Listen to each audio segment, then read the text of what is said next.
I'm Kevin Jacobsen of Gold Derby here with Enrico Casarosa, who directed Pixar's latest film, Luca. And I'd love if you could first just talk about the origin of the idea of this as like a coming of age story, and then also the sea monster element and where all that came from. Yeah, there's so many, there's usually two or three things coming together for me and when I'm developing an idea. And the first one, of course, is looking for a heart and a relationship and something that felt personal and just the way my short La Luna was a lot about my dad and my grandfather and how they didn't get along, and I felt a lot in the middle of these two characters. I look back and I really thought of this amazing friendship I had. My best friend, when I met him, I was 12. I was very shy and timid and sheltered by my family, and he was a bit of a troublemaker, very free to do whatever he wanted. So the those very specific friendship at that age where you're really changing and growing up, and how interesting that often we're so different from each other, where opposites attract, it seems, in those years, and you find your own identity. You get pulled into a lot of adventures that you wouldn't otherwise. So I knew that there was something there to dig at.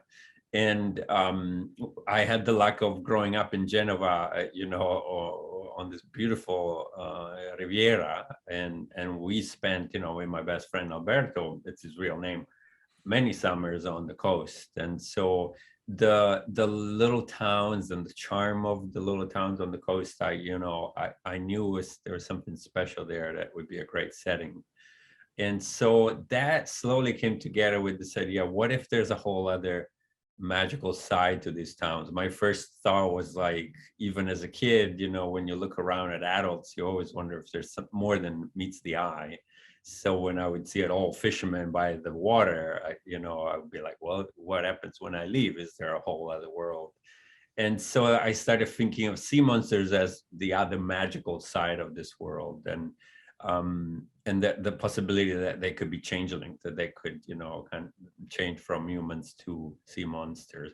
I always love these old maps. The designs of those ancient maps, the Carta Marina, are so fascinating.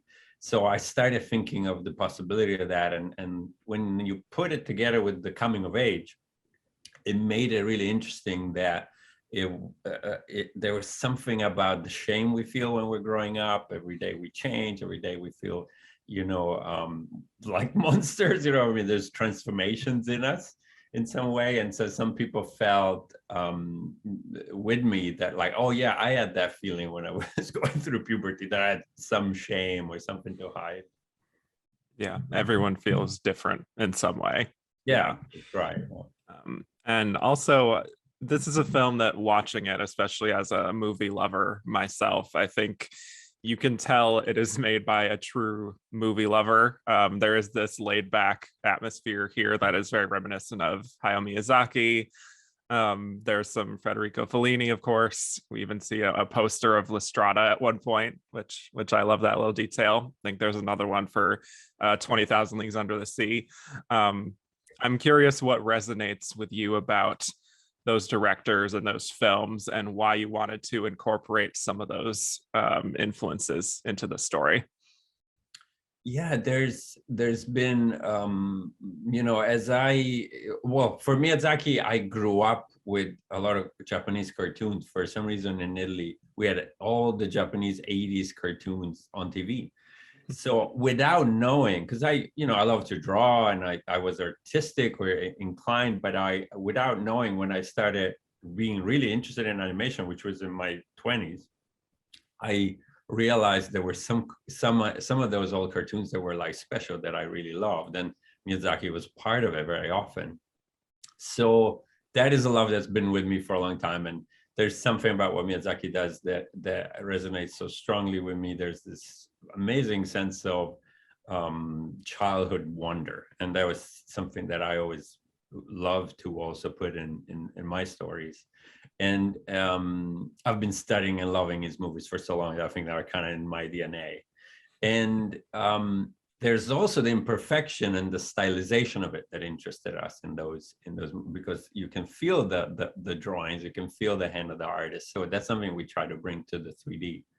And then as far as the Italian side, interestingly, you know, growing up in Italy, I didn't have a true appreciation for the golden era of the 50s and 60s. They weren't from movies I'd seen. So when I became a film student and I discovered Fellini and I discovered Kurosawa, you know, it's like you go through the giants, the Sika, you know, Bicycle Thieves, and you know, I absolutely fell in love with those movies. And yeah, I felt it was so, I even in La Luna, I remember I showed the animators Giulietta Masina, which is Fellini's wife and an amazing actress herself, right? That's been in many of his movies. I showed them a part of La Strada because there's something in her eyes that was so innocent, so wonderful, so unique. And so she's also, there's a lot of little love letters. The first boat you see is called Gelsomina, which is actually also the character in La Strada for Giulietta Masina. So yeah, I feel like becoming a film student, you fall in love and you realize actually, oh my God, I come from this country that has made the, you know, neorealism and you know, the post-war was such an amazing time. And so I absolutely, you know, look for all these wonderful little opportunities to make love letters. The whole movie is really such a love letter to Italy. And I felt like, you know, music, film, food, like there was so many wonderful opportunities for it that we had to take, you know. Yeah, and I do also want to speak to just the visual design, because the underwater scenes have this just really gorgeous blues to them, and then, you know, up on the shore there's these very lush greens and there's just this overall very warm glow. Can you speak to sort of the overall vision of the environments and what kind of reference points you had of the, you know, Italian Riviera and any of the other locations that you visited? Yeah, like interestingly, you know, I had the luck of growing up in Liguria, which is right by Cinque Terre. So Cinque Terre was a place that was always close by. The coast is all beautiful, and so a lot of it was even just my memories. Like, you know, I had the luck of really remembering, like, that wave doesn't sound right. That wave sounds like on a sandy beach. No, these beaches are all full of rocks. Let's do it right. Or, you know, the swallows in, you know, there's some spring swallows. It took us forever to find them because they weren't the ones I remembered. And they're in 2 seconds for the movie, you know, but like I felt that the authenticity of the place was so important. Taking the team there was really important, so that I wasn't the only one who was rowing in that direction. So we took the team there twice, you know, and in Cinque Terre. We also visited a little bit of a little island in Sicily because we wanted to get a sense of, you know, what is island like, life like. And so we certainly, that was really important to get that sense of authenticity. But even more, right, like there was an expressionistic thing we wanted to achieve. First, to feel the summer, feel the childhood summer. And so we chase this more playful, very 2D look. We try to make all the textures, for example, and all the buildings very handmade. Wherever we could, we wanted to be expressive and kind of exalt what you know, the characteristics, but also take out some details and design it. You know, like the waves are like not going to be 15,000 droplets. We really try to design the beautiful shapes of it and let it be a little bit more poetic, a little more less is more was a lot our thoughts. And so that was something we threw almost everywhere we could. We're like, how can we put some texture that it's actually imperfect, warm, playful? You know, so it really was something we were very aware of it. And I think because we wanted it to be in the point of view of kids, of a wondrous kid, of a curious kid, it was important to make everything colorful and beautiful and appealing, you know, between I like that you feel also the difference between the sea and the land was important, because we wanted to make sure, one, that, you know, it's not, they're both beautiful. It's not like one is better than the other, but we needed to feel that this kid needed a bigger world. And so we did it in a ways where the colors are still beautiful, but it's kind of blurry. And that's actually what really happens in the water, especially in that area. It gets murky. So we allow for these beautiful colors to be there, but then, let's not see very far, so that when we get catapulted, literally, right, by Alberto onto dry land, now everything is sharp and we can see very far. And now this is a world that, of course, he falls in love with and wants to see more of. So those were the things that we thought. But yeah, the stylization, we have an amazing production designer, Daniela Strijleva, that was such a pleasure to work with. And our goal was like, how do we make this? We want to tell a little bit of a different, more intimate story, allowing it to be small, allowing it to really be about the relationships. And we felt that it really needed a different look. And so we chased it in all these different ways, but still, and still being immersive. I felt like that was one important thing. There were a couple of things we tried that we pulled back on because they would distract me a little bit. So 3D has this wonderful ability to be more immersive in some way because you feel in the place, but it can be a little cold. So we tried to, counteract that. Yeah, it is a story about relationships and specifically about friendship and friendship between boys and just all the highs and lows of that. And I feel like that's something we don't always see in film, oddly enough. Like we have like groups of friends or, friendships between girls even, but I feel like there aren't a whole lot of prominent examples about like preteen boys who are best friends with each other and the sort of intimacy of that. And I'm curious to get your thoughts on why you think that's so rarely explored in film and why it's actually important to show that kind of a friendship in a film like this. Yeah, I'm glad you feel that way, because we felt it was important to show this true friendship that is effusive still, that it is love, right? But it's absolutely pre-romantic. We did not want this to be romantic. It wanted to be about friendship and pre-puberty in some way. Like before, we kept on joking like, well, I'm sure the next summer everything would be way more complicated. But we felt the same way with Julia, that we didn't, sometimes we would get some people like, well, you could use the more of a love interest, and like, no, this is just, friends really loving, lonely kids finding people that they connected and they saw them for who they were. And I feel like what is it? I think there is something innately difficult for some of the boys to express emotions sometimes, right? The masculinity sometimes is portrayed as very, stoic or tough. And I think what's lovely about Luca is that especially Luca himself, right? He's very open, he's very curious, he's lonely, Alberto is lonely, and there's just this very sweet masculinity that feels tender to me. And I, it's not by accident. I think the LGBTQ community felt seen, but I just keep on telling everybody, well, I think this is open to everybody. There's all different ways we feel different. I grew up, my best friend and I, we felt just losers, kind of outsiders, because we were nerdy and we were socially awkward. But of course, there's so many other ways that we grow up with difficulties and feeling different. So we knew that sea monsterness would be this prism through which anyone could project. And I think a good story enables the viewer, the reader, to really see themselves in the character. So I'm so happy that it's embraced by all these different communities. But yeah, I in some way I resist a little bit the idea of like romance, because I'm like, I don't think they're there yet. Is it love? Is it a kind of love? Of course, right? A good friendship is, and I think we wanted to portray something that felt important and strong. There's jealousy, right? Like I think with friends, we often do feel left out.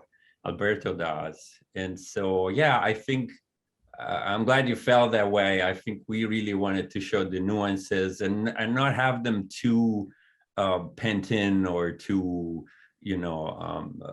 staying away from anything that felt too stoic of them. I think at that age, we feel strongly about things. We feel emotions strongly. We wanted, for example, for a long time, we knew there would be a moment where they should push each other, or because as kids, we are also physical.